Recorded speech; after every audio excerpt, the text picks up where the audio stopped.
Hello बच्चों, देखिए हम लोग अब क्वेश्चन नंबर 5 डिस्कशन करेंगे। क्वेश्चन क्या कहता है? In the following monobromination reaction, in the following monobromination reaction number of possible chiral product. देखिए बच्चों, यहाँ पर कायरल प्रोडक्ट आपको पता है, ये कायरल प्रोडक्ट क्या होता है? कायरल प्रोडक्ट का मतलब होता है बच्चों ऑप्टिकली एक्टिव प्रोडक्ट, ठीक है। और ऑप्टिकली एक्टिव प्रोडक्ट हम लोग कैसे पहचानते हैं? तो यदि किसी कंपाउंड में प्लेन ऑफ सिमेट्री एब्सेंट हो, साथ ही साथ सेंटर ऑफ सिमेट्री एब्सेंट हो, तो वो कंपाउंड क्या होते हैं बच्चों? ऑप्टिकली एक्टिव होते हैं, ठीक है।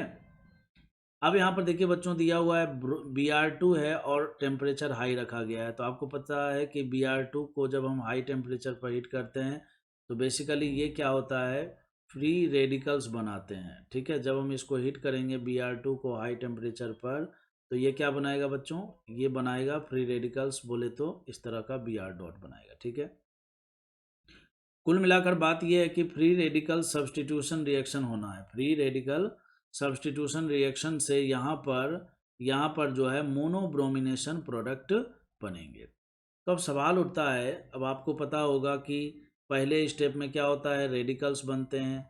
दूसरे स्टेप में जैसे मान लीजिए RCH2H है, ठीक है। तो ये क्या होता है बच्चों? ये Br डॉट से रिएक्ट करके सबसे पहले HBr बनाते हैं, ठीक है। HBr बनाते हैं और साथ ही साथ इस तरह से इंटरमीडिएट बनता है। ये जो इंटरमीडिएट बनता है बच्चों फ्री रेडिकल्स, ये क्या है? बेसिकली sp2 हाइब्रिडाइज्ड है। क्या है? sp2 हाइब्रिडाइज्ड है। अब इसके बाद नेक्स्ट स्टेप में क्या होता है बच्चों? RCH2 डॉट पर फिर Br2 से इसका जब रिएक्शन करवाते हैं तो बेसिकली RCH2Br बनता है ना। तो इस प्रकार देखिए मोनोब्रोमिनेशन प्रोडक्ट मिल तो रहा है, लेकिन यहाँ पर इम्पोर्टेंट बात क्या है पता है? इम्पोर्टेंट बात ये है बच्चों कि जब ये इंटरमीडिएट RCH2 डॉट बनेगा, ठीक है, RCH2 डॉट बनेगा और इस पर जब ब्रोमीन का फिर से एडिशन हो जाएगा, ठीक है, ब्रोमीन का इस इंटरमीडिएट पर एडिशन हो जाएगा, तो ऐसी स्थिति में अगर ये बनने वाला कार्बन कायरल सेंटर हुआ, अगर ये बनने वाला कार्बन कायरल सेंटर हुआ, तो फिर इसके दो कन्फिगुरेशन होंगे। इसके ये दो कन्फिगुरेशन होंगे। दो कन्फिगुरेशन इसलिए होंगे बच्चों, वो इसलिए क्योंकि sp2 हाइब्रिडाइज्ड है, इसका मतलब प्लेनर है। और प्लेनर एटम पर जो है, ठीक है, प्लेनर एटम पर जब किसी हम न्यूक्लियोफाइल को ऐड करेंगे वहाँ पर, ठीक है, तो वैसी स्थिति में क्या होगा बच्चों? तो वैसी स्थिति में क्या होगा? वैसी स्थिति में क्या होगा कि वो जो है प्लेन के ऊपर से भी अटैक कर सकता है और प्लेन के नीचे से भी अटैक कर सकता है। और जब प्लेन के ऊपर से अटैक करेगा या प्लेन के नीचे से अटैक करेगा तो ऐसी स्थिति में दो डिफरेंट कन्फिगरेशन वाले आपको कंपाउंड मिलेंगे, ठीक है। और वो चीज़ यहाँ पर आपको लगाना है। तो चलिए हम क्वेश्चन को करते हैं शुरू। तो सीधी सी बात है भाई, पहले स्टेप में Br डॉट बनेगा तो ये Br डॉट बनकर तैयार है, कोई दिक्कत की बात। अब हमें क्या करना है बच्चों? अब हमें क्या करना है? इस पूरे कार्बन चैन में से अब हमें इस पूरे कार्बन चैन में से क्या करना है? हाइड्रोजन को हटाना है और रेडिकल्स बनाने, और उस रेडिकल्स पर Br डॉट को जोड़ देना है, ठीक है। तो देखिए हम बनाते हैं। सबसे पहला नंबर बच्चों, देखिए इस कार्बन, यहाँ पर देखिए इस कार्बन पर जो है, इस कार्बन पर कन्फिग्रेशन फिक्स है ना। देखिए फिशर फॉर्म में रिप्रेजेंट किया हुआ है। तो फिशर फॉर्म में रिप्रेजेंट करने का मतलब है कि इस कार्बन पर कन्फिग्रेशन फिक्स है, इसके साथ आप छेड़छाड़ नहीं कर सकते। तो सबसे पहला नंबर हम यहाँ से H निकालेंगे और यहीं पर Br लगाएंगे। तो यहाँ पर H निकाल कर बच्चों यहीं पर Br लगाएंगे तो एक स्ट्रक्चर देखिए ये बनेगा। इस वाले कार्बन में कन्फिग्रेशन में बिल्कुल भी आपको छेड़छाड़ नहीं करना है, क्योंकि अगर आपने ऐसा किया तो फिर गलत हो जाएगा, ठीक है। एक स्ट्रक्चर देखो ये मिला। अब ये जो मिला अब हमें ये सोचना है कि क्या ये ऑप्टिकली एक्टिव है? ये जो मिला, क्या ये ऑप्टिकली एक्टिव है? बच्चों देखो यहाँ पर एक ही कायरल सेंटर है। यदि किसी कंपाउंड में एक ही कायरल सेंटर कायरल कार्बन होता है तो वो ऑप्टिकली एक्टिव होता है, मतलब ये कायरल कंपाउंड है, ठीक है। चलिए दूसरा फिर से बनाते हैं। पहले तो हमने यहाँ से निकाला, अब हम क्या करेंगे बच्चों? यहाँ से निकालेंगे, ठीक है। तो जैसे हम वहाँ से निकालेंगे तो रेडिकल्स बनेगा। तो रेडिकल्स बनेगा तो उस रेडिकल पर हम Br को जोड़ देंगे। तो इस तरह जोड़ दिया बच्चों, ठीक है। CH2 और CH3, ठीक है, और CH3। अब देखो Br को ध्यान से सुनेंगे जो मैं बोल रहा हूँ। Br को जोड़ने के बाद क्या ये कार्बन कायरल हुआ? क्या ये कार्बन कायरल हुआ? नहीं हुआ। अगर Br को जोड़ने के बाद पहले H को निकालेंगे, H को निकाल कर वहाँ पर Br को जोड़ेंगे, सब्सटीट्यूट करेंगे, एक प्रकार से फ्री रेडिकल सब्सटीट्यूशन हो रहा है, ठीक है। तो बनने वाला जो कार्बन है, जिस कार्बन पर Br को जोड़ा गया है, अगर वो कायरल सेंटर हुआ तो वैसी स्थिति में फिर ब्रोमीन का एडिशन दो तरीके से होगा, है ना। फिशर फॉर्म में अगर हम बात करें तो एक बार राइट से होगा और एक बार लेफ्ट से होगा, ठीक है। फिशर फॉर्म में अगर हम बात करें तो एक बार राइट से होगा और एक बार लेफ्ट से होगा, ठीक है। तो ये हो गया। तो ये चूंकि कायरल सेंटर नहीं है, ठीक है, तो ये ऑप्टिकली एक्टिव भी नहीं है, ये ऑप्टिकली एक्टिव भी नहीं है, कायरल कंपाउंड भी नहीं, मतलब एक प्रोडक्ट ये भी होगा लेकिन ये कायरल प्रोडक्ट नहीं, ठीक है। और आगे बढ़ते हैं।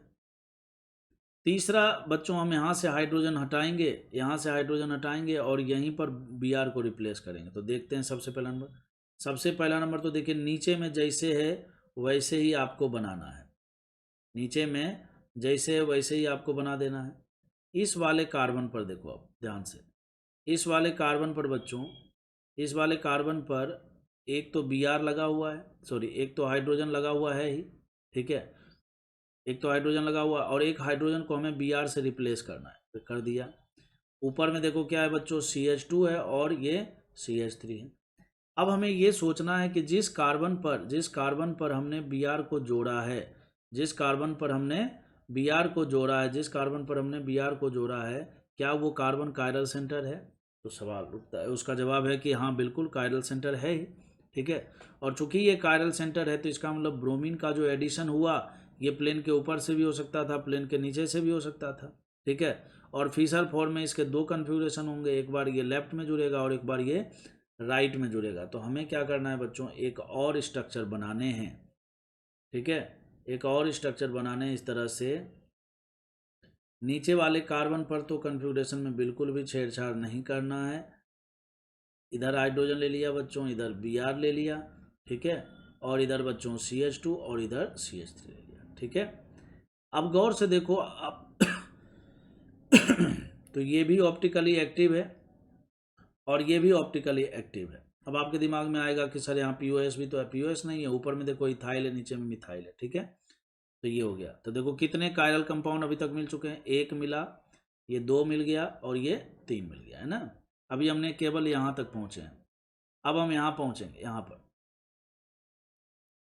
तो जैसे हम यहाँ पर पहुँचेंगे बच्चों तो यहाँ CH3, सबसे पहला नंबर आप यहाँ C कर दो, इधर H कर दो, इधर Br कर दो, ठीक है। देखो कायरल बन रहा है ना, कायरल बन रहा है ना ये। तो इसका मतलब ये हो गया कि इस कार्बन पर ब्रोमीन का एडिशन दो तरह से होगा, एक बार लेफ्ट में होगा और एक बार राइट में होगा। ये CH2 जैसे वैसे ही रहेगा, ये CH2 जैसे वैसे ही रहेगा, ठीक है। उसके बाद बच्चों नीचे वाले में आपको ऐसे जैसे दिख रहा है, बिना कन्फिगरेशन को चेंज किए हुए जैसे दिख रहा है वैसे ही रख देना। लेकिन इस वाले कार्बन पर जो है हमें दो तरह का कन्फिगरेशन बनाना होगा, दो तरह का कन्फिगरेशन बनाना होगा। तो देखो हमने क्या किया, यहाँ पर Br को राइट में रख दिया, H को लेफ्ट में रख दिया, CH2 रख दिया और नीचे जैसे है वैसे का वैसे ही रख दिया। समझ रहे हो ना बात को। अब इन दोनों में से बच्चों एक है ऑप्टिकली एक्टिव और एक है ऑप्टिकली इनएक्टिव। तो ये जो लेफ्ट वाला है, लेफ्ट वाला, ठीक है, ये है ऑप्टिकली एक्टिव, ठीक है। लेकिन ये वाला ऑप्टिकली एक्टिव नहीं है। क्यों नहीं है? यहाँ पर देखो POS, ठीक है, इसमें देखो बच्चों POS, ठीक है। तो POS होने के कारण ये ऑप्टिकली एक्टिव नहीं है। तो 1 2 3 ये हमारा चौथा कंपाउंड मिला जो कायरल है, ठीक है। अब हम पांचवें की ओर बढ़ते हैं। पांचवा में कहाँ से मिलेगा? यहाँ पर सब्सटीट्यूशन करने से मिलेगा। तो यहाँ पर सब्सटीट्यूशन करने से मिलेगा तो सबसे पहला नंबर नीचे में जैसे है वैसे ही लगा दो आप, उसमें तो कोई छेड़छाड़ होना ही नहीं चाहिए। ऊपर में बच्चों ये CH2 रहेगा, ये CH2 रहेगा और ये CH2 Br हो गया ना।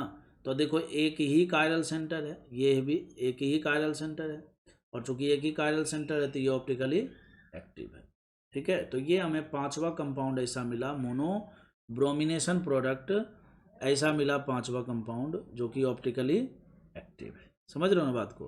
तो बताइए कितने हो जाएंगे आंसर इसके, number of possible chiral product. तो आंसर हो जाएगा 5। तो क्वेश्चन नंबर 5 का आंसर भी आया 5।